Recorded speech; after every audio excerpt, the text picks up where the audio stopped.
This is the Pal Talk News Network. The views expressed are solely those of the speaker and not necessarily those of paltalk.com, AVM Software, or its advertisers.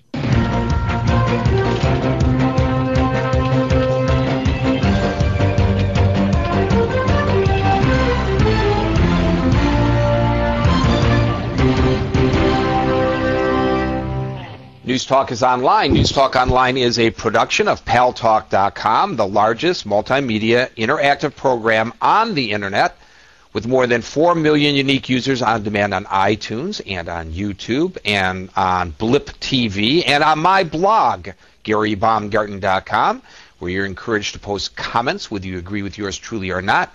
No retribution. And thanks to our good friends at CRN Digital Talk Radio. We're syndicated to an additional 12 million households. I am your host, Gary Baumgarten. I welcome you to the show. And I remind you that you should be going to paltalknewsnetwork.com early and often, just like voting in Chicago, to see stories that you may or may not see, hear, or read in the mainstream media. The conflict between Israel and the Palestinians is becoming a very serious strategic problem for the United States, both with regard to its relationship with Israel and with those in the Arab and Islamic worlds. In fact, the U.S. involvement in Afghanistan and Iraq is, of course, also affecting the ability of this administration to attempt to broker a peace. Analysts predict that the Obama administration will soon release a peace plan for Israel and the Palestinians that will give the Palestinians the West Bank territories that they lost in the 1967 war, something that may not be palatable to the majority of Israelis. The United States is concerned that relations with Israel are growing cold. We saw what happened during a visit by Vice President Biden to the Middle East. While he was there, the Israelis announced that they were building more homes, units, and it was considered an embarrassment to the United States government.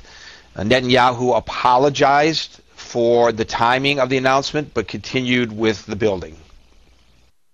Another item that may be part of this proposed peace package is a requirement that Israel compensate Palestinian refugees who lost their homes in the takeover of the West Bank, and a system for both Israel and the Palestinians to share Jerusalem, also a contentious suggestion among the Israeli populace.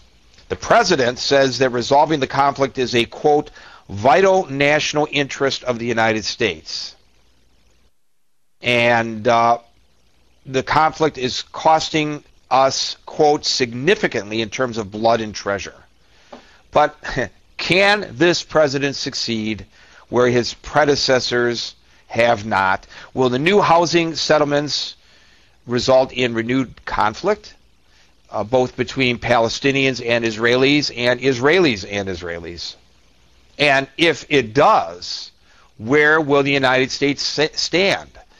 The Israelis are very dubious about this particular administration, and yet today the Syrian ambassador to the highest diplomatic official from Syria in Washington was called to the State Department, where U.S. officials expressed extreme concern over the report that they have sold Scud missiles to Hezbollah.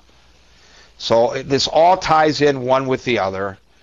Joining us to help straighten it all out for us, if I haven't thrown too many confusing facts out there for him, is Stephen Zunes. He's professor of politics and international studies at the University of San Francisco. Professor Zunes, welcome back to News Talk Online on the Pal Talk News Network. Hey, good to be on. Great to have you as always. I probably left out a couple of other monkey wrenches. It seems that there's always a problem with trying to get any resolution of this conflict, no matter who the president of the United States is, no matter what the administration, be it a Republican administration or a Democratic administration, no matter what the perceived relationship between that administration and the Israelis.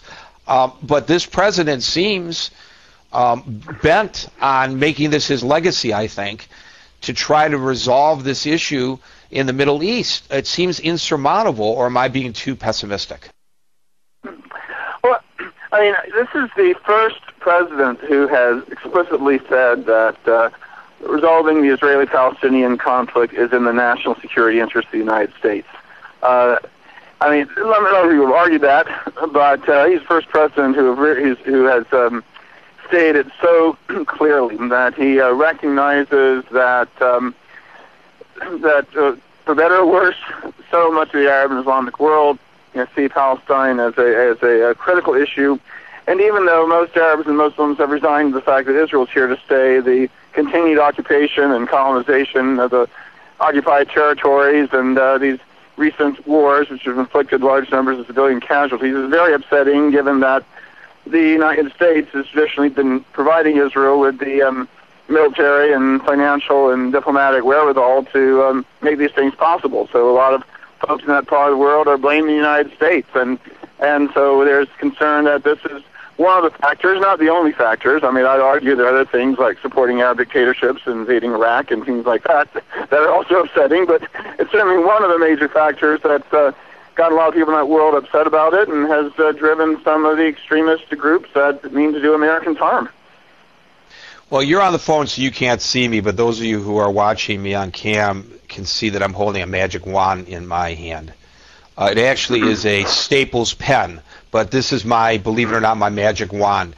I'm about to wave my magic wand, Stephen, and I'm going to, as a result of my wonderful abilities, going to move the Israelis off of Palestinian territories. I am going to set boundaries, and I'm going to step back and presume that everybody's going to sing Kumbaya. Will they, if this were to happen? Sorry, say it again? If I were to be able to magically make all